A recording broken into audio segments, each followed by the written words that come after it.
करकरे जी की जो गोली लगी है उसको बताया जा रहा है पुलिस अधिकारी का है। उज्जवल निकम के ऊपर सवाल उठाए जा रहे हैं, इसको लेकर क्या कहेंगे कांग्रेस की मंशा को?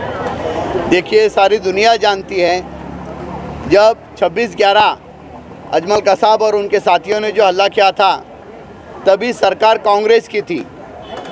कांग्रेस देश की और मुंबई की सुरक्षा कर नहीं पाई। इस लांछन को हटाने के लिए, इसका ध्यान बटाने के लिए आज ये आरोप जो है वो कर रहे हैं। आज सम्माननीय पंतप्रधान मोदी जी ने घर में घुसकर पाकिस्तान को मारा और हमारा देश मजबूत है ये हिंदू हृदय सम्राट माननीय बाळासाहेब ठाकरे यांचा हिंदू हृदय सम्राट माननीय बाळासाहेब ठाकरे यांचा आवाज कुणाचा? जिंदाबाद जिंदाबाद नरेंद्र मोदी साहेब आगे बढ़ो, हम तुम्हारे साथ हैं। नरेंद्र मोदी साहेब आगे बढ़ो, हम तुम्हारे साथ हैं। एकनाथ शिंदे साहेब आगे बढ़ो, हम तुम्हारे साथ हैं। एकनाथ शिंदे साहेब आगे बढ़ो, हम तुम्हारे साथ हैं। पुलिस का मनोबल टूट रहा है, इस बारे में क्या कहना है आपका? टूटेगा ही। जैसे मैंने कहा कि 2011 में कांग्रेस की सरकार थी, कांग्रेस राष्ट्रवादी की सरकार देश और मुंबई की सुरक्षा नहीं कर पाई। जिन पुलिसों ने जान की बाजी लगाकर अजमल कसाब के इन साथियों को मुकाबला किया, उनको परास्त किया, तुकाराम उड़िम्बे जैसे एक पुलिस सिपाही ने उसको जिंदा पकड़ने का साहस किया, ऐसे पुलिसों का मनोबल तोड़ने का काम आज कांग्रेस कर रही है। मतलब मुंबई की, महाराष्ट्र की, देश की सुरक्षा तो नहीं कर पाई। जो पुलिस लड़ रहे हैं, रक्षा के लिए बलिदान कर रहे हैं, उनका मनोबल नहीं बढ़ा पाई। उस वक्त हमारी उनके सरकार का जो अपयश मिटाने के लिए, छुपाने के लिए ये आरोप कर रही है। एक सादी बात है, अगर एक गाड़ी में समझो 2-4 ऑफिसर बैठे हैं तो आतंकवादियों को मारने के बजाय ये ऑफिसर क्या खुद पे गोली चला रहे थे? ऐसा कहना है उनको? अच्छा, एक अधिकारी दूसरे अधिकारी को मारकर खुद को मार लेगा क्या? कुछ भी अनाप शनाप बकने का काम, ये सिर्फ कांग्रेस अपनी असफलता छुपा रहा है। कांग्रेस मुंबई की रक्षा 2011 में नहीं कर पाई, इसको छुपाने के लिए, इस बात को दबाने के लिए आज ये उल्टा लगाया। दूसरी बात, अहम बात, अगर हाईकोर्ट में उज्जवल निकम साहब ने कसाब और उनके साथियों को दोषी करार देते हुए कसाब को फांसी का निर्णय हाईकोर्ट को लेने पे मजबूर किया, इस तरह से अच्छा आर्गुमेंट किया। अगर कुछ चीज़ें रह गई होती तो कांग्रेस ने विशेष एसआईटी गठन कर फिर से जांच क्यों नहीं की? सरकार तो कांग्रेस की थी ना। दूसरी बात, सुप्रीम कोर्ट में इस बात को कांग्रेस ने क्यों नहीं रखा? सीबीआई को ये मुद्दा देकर इस बात को कांग्रेस ने आगे क्यों नहीं लाया?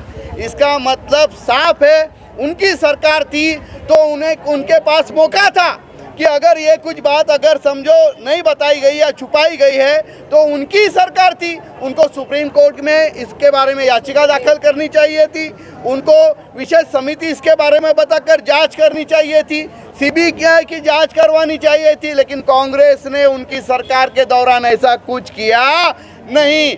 आज 11 के बाद 24-13 साल बाद उनको याद आ रहा है कि गोली आपस में अधिकारियों ने मार ली। अच्छा, ये किताब भी किसने लिखी है? किताब मुशर्रफ ने लिखी।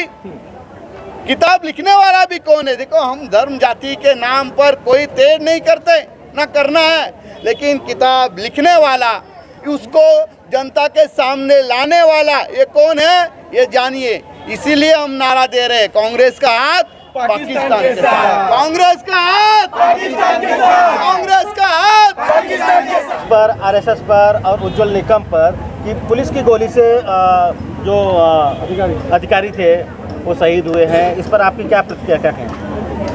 मराठी बोलू का हिंदी? खरं तर कसं आहे की 26/11ला जो हल्ला झाला तो सगळ्या संपूर्ण जगाने पाहिला, उघड्या डोळ्याने पाहिला आणि त्याच्यामध्ये हेमंत करकरे जे अधिकारी आपले शहीद झाले यांना लागणारी जी गोळी आहे ही आजपर्यंत कोणाची होती?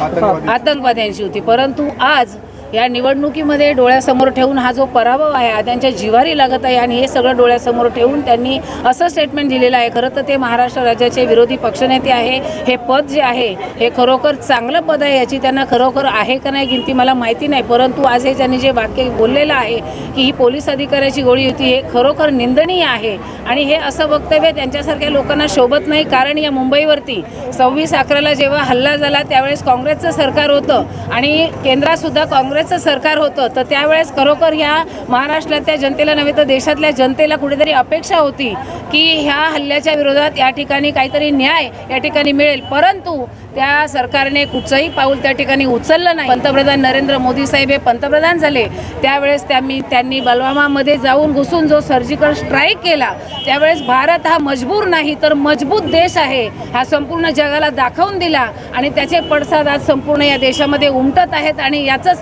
कुठेतरी त्यांच्या पोटात खतखत होते आहे. आणि त्याच्यानुसार या आता 400 पार हे जे मोदी साहेबांचं जे वक्तव्य आम्ही जे नारा देतो आहोत हे खरोखर सत्यात उतरत आहे. हे पाहत आहेत ती परिस्थिती आणि त्यामुळे कुठेतरी अशी बेताल वक्तव्य हे लोक करत आहेत. खरोखर याचा आम्ही एक हिंदूवादी आणि एक शिवसैनिक म्हणून आम्ही खऱ्या अर्थाने त्यांचा निषेध या ठिकाणी करतो. शहीदों को अपमान को लेकर विजय वडेट्टीवार जो कांग्रेस के नेता हैं उनकी टिप्पणी का आप लोग विरोध कर रहे हैं, नारेबाजी कर रहे हैं, क्या संदेश देना चाहेंगे? आप 2 दिन से देख रहे जो चैनल पे न्यूज़ आ रही है वो किल कर करे एक किताब का दाखला देकर जो कांग्रेस के विरोधी पक्ष नेता विजय वडेट्टीवार है वो कह रहे क्या जो शहीद हेमंत करकरे की जो हत्या हुई है वो वहाँ के जो आतंकवादी है उनके बंदूक से नहीं हुई है, जो पुलिस अधिकारी है उन्होंने की है. तो इतना साल क्या कर रहे थे?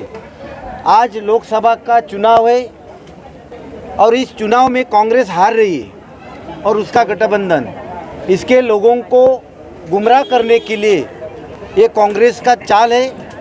और इसके लिए हमारे वरिष्ठ जो नेता है हमारे इस मागाठाणे क्षेत्र के आमदार प्रकाश दादा सुर्वे और विभाग प्रमुख और महिला विभाग प्रमुख मीनाताई पानमन और हम सारे कार्यकर्ता यहाँ पर इकट्ठे हुए जो शहीदों का अपमान कर रहे जो कांग्रेस और उनके चेले चपाटे उनका हम निषेध करते हैं. और जो शहीद हुए उनके प्रति हम वो देशभक्त है हमारे, उनके प्रति हम श्रद्धांजलि ये अर्पण कर रहे. धर्मवीर आनंद दिघे साहेबांचा, मुख्य नेते मुख्यमंत्री एकनाथ शिंदे साहेबांचा, शिवसेना, आमदार प्रकाश दादा सुर्वे यांचा,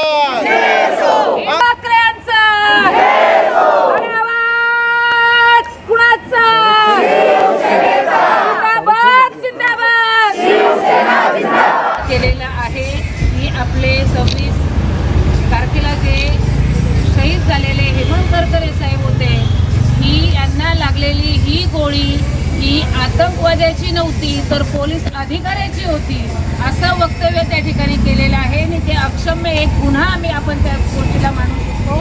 आणि याच्या बदल्यामध्ये आपण या ठिकाणी अशी निदर्शनं करतो आहोत कारण की त्यांचा न्यायनिवाडा करण्याचं काम हे उज्ज्वल निकम साहेब करत होते आणि तो कुठेतरी आरोप त्यांच्यावरती लावला गेलेला आहे. थोडक्यात सांगायचं जर झालं तर ही शहीदांची सुद्धा कुठेतरी केलेली ही चेष्टा आहे. कारण त्यांना लागलेली गोळी ही आजपर्यंत कोणाची होती? आतंकवाद्यांची होती आणि आज ती गोळी अचानक झालेली आहे ती पोलीस अधिकाऱ्यांची झालेली आहे. म्हणजे याच्यामध्ये अधिकाऱ्यांनाही तेवढंच बदनाम केलेलं आहे आणि शहीदांची सुद्धा त्या ठिकाणी कुचेष्टा केलेली आहे. त्या बदल्यात आपण संपूर्ण महाराष्ट्रभर सगळ्या प्रत्येक शाखांमध्ये विधानसभा वाईज आपण हे आंदोलन या ठिकाणी आपल्याला पक्षाच्या आदेशाप्रमाणे आपण करत आहोत. मला वाटतं आता सगळ्यांच्या लक्षात हा विषय आला असेल की नेमकं कोणी काय बोललंय आणि कसं काय झालंय. तर आता ज्या आपल्याला घोषणा द्यायच्या आहेत त्या जोरात सगळ्यांनी घोषणा द्यायच्या आहेत. आज या ठिकाणी दादा उपस्थित नाही आहेत, अचानक त्यांना बाहेर जावं लागले. कालपासून वृत्तवाहिनी आणि प्रिंट मीडियातून ज्या काही बातम्या वाचताय लेखक SM मुश्रीफ म्हणून त्यांनी एक पुस्तक काढलं होतं आणि त्या पुस्तकाचा दाखला घेऊन किंवा दाखला देऊन हे काँग्रेसचे विरोधी पक्षनेते विजय वडेट्टीवार आपल्या आपलेचे तारे तोडतात. अरे काँग्रेसच्या विजय वडेवट्टीवरचं करायचं काय? अरे एवढी माणसं कशाला? अरे एवढी माणसं कशाला? कांग्रेस का हात, कांग्रेस का हात, जनता ही मारेगी उनको, जनता ही मारेगी उनको. कांग्रेस का हात, कांग्रेस का हात, कांग्रेस का हात, काँग्रेसच्या विजय वडवट्टीवाराचा, पोलीस दलाचा अपमान करणारा विजय वडवट्टीवाराचा, पोलीस दलाचा अपमान करणारा, शहीदाचा अपमान करणारा विजय वडवट्टीवाराचा. 26/11ला शहीद झालेले हेमंत करकरे आणि सर्वच पोलीस अधिकारी IPS अधिकारी होते. अशा लोकांना आपण 2 मिनिटं श्रद्धांजली अर्पण करूया आणि नंतर मी माझ्या भाषणाला सुरुवात करतो. सर्वांनी श्रद्धांजली द्यायची.